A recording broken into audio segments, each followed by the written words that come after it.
দ্বিতীয় দফায় জাতীয় পার্টির কেন্দ্রীয় কার্যালয়ে আবারও অগ্নিসংযোগের ঘটনা ঘটিয়েছে দুর্বৃত্তরা এবং এই অগ্নিসংযোগের ঘটনায় আমরা দেখছি যে আসলে জাতীয় পার্টির কেন্দ্রীয় কার্যালয়ের নিচের যে একটি প্রকাশনা রুম ছিল এবং পাশে আরেকটি রুম ছিল, দুইটি রুমেই কিন্তু তারা অগ্নিসংযোগ ঘটিয়েছে এবং এর পাশাপাশি আমরা দেখছি তারা কিন্তু জাতীয় পার্টির যে সাইনবোর্ড ছিল সেই সাইনবোর্ড কিন্তু তারা ভাঙচুর করেছেন। আপনাদেরকে যদি জানিয়ে রাখি যে আজ ঠিক সন্ধ্যার পরপরই কিন্তু আসলে এই অগ্নিকাণ্ডের ঘটনা ঘটে, এর পাশাপাশি কিন্তু ভাঙচুরের ঘটনা চালিয়েছে দুর্বৃত্তরা, এমনটি কিন্তু আমরা জানতে পেরেছি বিভিন্ন গণমাধ্যমের সূত্রে। এবং এই মুহূর্তে আমরা দেখছি যে আসলে এখানে কিন্তু অসংখ্য কিন্তু পুলিশের পাশাপাশি কিন্তু আইনশৃঙ্খলা বাহিনীর সদস্যরা কিন্তু আসলে মোতায়েন রয়েছে। এবং আমরা আপনাদেরকে যদি একটু দেখাই যে অগ্নিসংযোগের ঘটনায় কিন্তু যে প্রকাশনা যে রুমটি রয়েছে সেটি কিন্তু একেবারেই কিন্তু যে তার ভিতরে যে বই ছিল সেগুলো কিন্তু আসলে বই সামগ্রী সব কিছু কিন্তু পুড়ে গিয়েছে। এবং এর পাশাপাশি আমরা যেটি দেখছি যে জাতীয় পার্টির যে যেটি ছিল সামনে যে সাইনবোর্ড, সেই সাইনবোর্ডের পাশাপাশি যে বেশ কিছু জানালা সেগুলো কিন্তু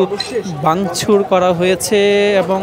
একটি অগ্নিসংযোগের ঘটনা কিন্তু ঘটেছে। এবং আমরা দেখছি সেটিকে ঘিরে কিন্তু এই মুহূর্তে জাতীয় পার্টির কার্যালয়ের সামনে কিন্তু উত্তপ্ত পরিস্থিতি বিরাজমান রয়েছে এবং জাতীয় পার্টির যিনি মহাসচিব রয়েছেন তিনি কিন্তু কিছুক্ষণ আগেই কিন্তু পরিদর্শনে এসেছেন এবং তিনি পরিদর্শনে এসে কিন্তু 24 ঘন্টার একটি আলটিমেটাম দিয়েছেন যে 24 ঘন্টার মধ্যে যে বা যারা এই অগ্নিসংযোগ এবং ভাঙচুরের ঘটনায় জড়িত রয়েছে তাদেরকে দ্রুত গ্রেফতারের দাবি জানিয়েছেন। যদি 24 ঘন্টার ভিতরে তাদেরকে গ্রেফতার না করা হয় তাহলে তারা নতুন কর্মসূচি দিতে বাধ্য হবেন, এমনটি কিন্তু জানিয়েছেন। এবং তিনি কিন্তু এই যে অগ্নিকাণ্ডের যে ঘটনায় তাদের যে প্রকাশনার পাশাপাশি যে প্রকাশনা রুমের যে আসবাবপত্র এবং সাইনবোর্ড ভাঙচুরের যে সার্বিক বিষয় সেটি কিন্তু তিনি পরিদর্শন করেছেন এবং সেটি কিন্তু তিনি পর্যবেক্ষণ করে গিয়েছেন এবং কিছুক্ষণ আগেই গণমাধ্যমের সাথে তিনি কথা বলেছেন এবং তিনি যে বিষয়টি জানিয়েছেন যে 24 ঘন্টার মধ্যে যদি আসলে এই দুর্বৃত্তদেরকে যদি গ্রেফতার না করা হয় তাহলে তারা নতুন কর্মসূচি দিবেন, এমনটি কিন্তু আমরা দেখছি। এবং এই অগ্নিসংযোগের ঘটনার পরপরই কিন্তু একটি বিক্ষোভ মিছিল নিয়ে কিন্তু জাতীয় পার্টির যে নেতাকর্মীরা রয়েছে তারা কিন্তু তাদের এই কেন্দ্রীয় কার্যালয়ের সামনে কিন্তু এসেছেন এবং এই মুহূর্তে আমরা দেখছি উৎসুক জনতার পাশাপাশি জাতীয় পার্টির যে নেতৃবৃন্দ রয়েছেন তারাও কিন্তু উপস্থিত রয়েছেন। এর পাশাপাশি আইনশৃঙ্খলা বাহিনীর পাশাপাশি আমরা দেখছি যে সাধারণ মানুষ তারাও কিন্তু এখানে জড়ো হয়েছেন। যদি বিষয়টি আপনাদেরকে একটু জানিয়ে রাখি যে বেশ কয়েকদিন আগেও কিন্তু একটি অগ্নিসংযোগের ঘটনা ঘটে এবং তারপর পরে কিন্তু আবার দ্বিতীয়বারের মতো কিন্তু এই জাতীয় পার্টির কার্যালয়ে যে আগুন লাগিয়ে দেওয়ার যে ঘটনাটি সেটি কিন্তু দুর্বৃত্তরা ঘটিয়েছেন। এবং আমরা দেখছি যে জাতীয় পার্টির যে কার্যালয়ের যে বিভিন্ন যে